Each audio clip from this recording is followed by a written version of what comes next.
Hi everyone, I wanted to show you how I made a Halloween wreath for this year. If you remember last year I made one for Samhain, whereas this year, this wreath I'm making more for Halloween. I'll use it, I'll celebrate Samhain anyway, but it's more Halloween themed, put it that way. So I started off with a wreath base that I got from the local craft store. And all I'm doing here is wrapping tinsel around it, and this is black tinsel with little orange pumpkins on it that I managed to find in stores last Halloween. And what I'm doing is I'm only gluing the very ends of the tinsel. That way, if I want to take it off after I can, and also because the way I've wrapped it around as well, when I stick the other decorations on, I want to stick them to the wreath base. So this allows me the flexibility of being able to move the tinsel to the side so I can glue things to the wreath base. And then obviously I can move the tinsel back into place to cover up any gaps.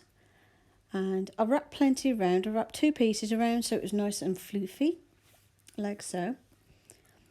Then I've got some bits that I harvested from the Samhain wreath from last year, because basically what I've done is I took last year's wreath apart and I'm recycling it. And this is the skull that was on the Samhain wreath from last year, if you remember. So I'm going to glue that into place. So as you can see there, I'm separating the tinsel and gluing it directly onto the wreath base.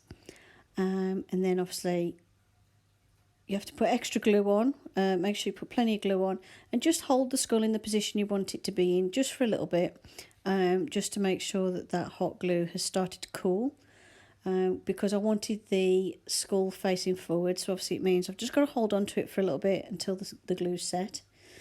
Now the skulls I'm sticking on now, they used to be in the glass cloche thing that's on the left there. If you remember, I did like a stack of skulls in there. I think that was a few years ago now. I think it was 2 years ago. So what I've done is I've took the little skulls that I used in there, which are from the same pack that I got that first skull from. I've painted them black, and all I've got to do is put the silver metallic luster wax stuff over the top, just to give them the same sort of metallic-y grey effect. And you could leave them black if you prefer. I've just painted these black with acrylic paint. Obviously, ideally, spray paint would probably be better, but I wanted more of a matte finish with the black paint. So I decided to use the acrylic paint. Also, because of my asthma, I can't use spray paint, certainly not indoors, and it's too cold to go outside, so acrylic paint it is. It's fine. I mean, if I bump it, like if I dropped it, I'd probably scratch a little bit of paint, but it's no bother to touch it up.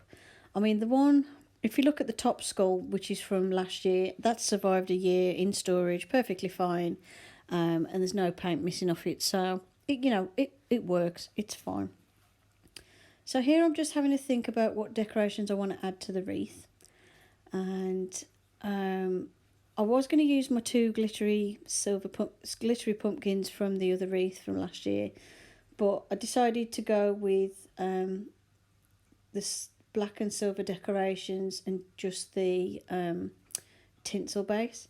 I think it just looks a bit better. They just looked a bit out of place because the one pumpkin's black and glittery and the other one's like browny and glittery, and it was the only one, so it looked a bit odd. These 2 hands here, these are actually hair clips that I got from Wilco's, I think.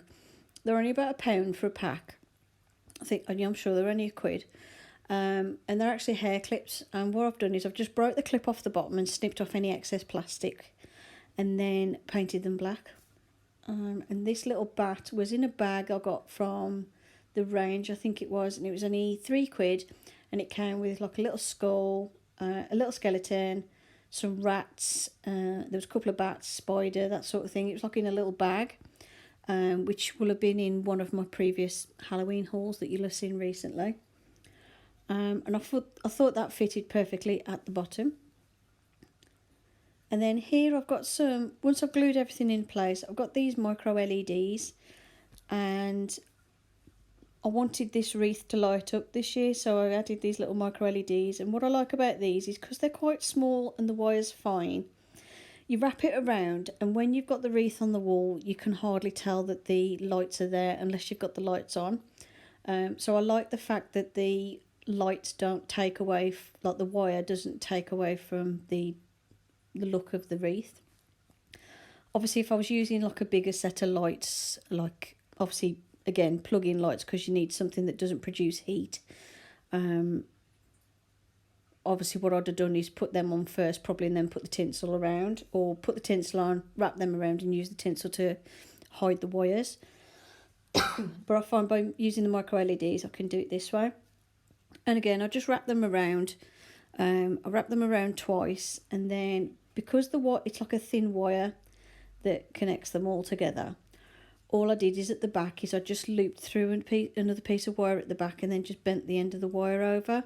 Again, this makes it so it's fully recyclable if I wanted to reuse the lights for something else. As you can see here, I'm just going to bend the end over, and that just stops the lights from falling off. And then for the switch, I think I did actually glue the switch with just a little touch of hot glue, but again, nothing that can't be removed if I changed my mind. So as you can see there, just a little blob of glue just to stop that from hanging down, just to keep it out of the way. And that's what it looked like. And then on the wall in the dark, once it's all lit up, it'll look like this. And by doing this in the dark and putting the lights on, I can see where there's any gaps in the lights and just manoeuvre them a little bit. I'll show you a picture at the end of the video what it looks like now it's finally on my wall in the daylight, like in the light and in the dark. And all I need to do now is add the silvery effect to the skulls. Now unfortunately my luster wax keeps drying out. There's something with this silver one I've had. When I had it, it was all dried out. So what you have to do is you have to spray water on it, and it'll work just perfectly fine. It just kind of works like you know those old-fashioned palettes of paint that you had you would have had at school, where it's like a block of paint and then it does nothing until you get it wet. It's basically like that at the minute. But then what I do to revive it so I can actually use it for longer is I take some boiled water, spray it once it's cooled down. I spray it with the water, mush up all the luster wax and mix it in with the water, and then reform it into like a little pan at the bottom. And I find that sort of rehydrates it. So I just basically put some water in, mush it all up, and then close the lid. And over time the luster wax, because it is water based, it soaks up the water. So that's one way you can revive it if it does dry out and you still want to use these. Because they're not the cheapest thing. I mean, I think they're about £7. And like I said, when I had this one it was dry, so I was a bit cross. But anyway, I got it working again with a little bit of water, as you can see, and made sure that the skulls matched the first one. I also added a little bit to the bat and to the hands to make them the same as well. I wanted this nice sort of pewtery metallic colour, and they also match the candlesticks I repainted, which you'll see in another video as well. And that's it.